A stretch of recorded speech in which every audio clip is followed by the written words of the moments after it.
மலர்கூந்தலின் மனம் சுகம் இதமாக தூங்கவா வனராணியின்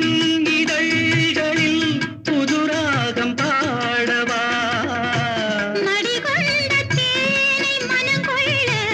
வருகின்ற முல்லை இங்கே கலைமானின் உள்ளம் கலையாமல் கழிக்கின்ற கலைஞன் எங்கே கலைகள் நீ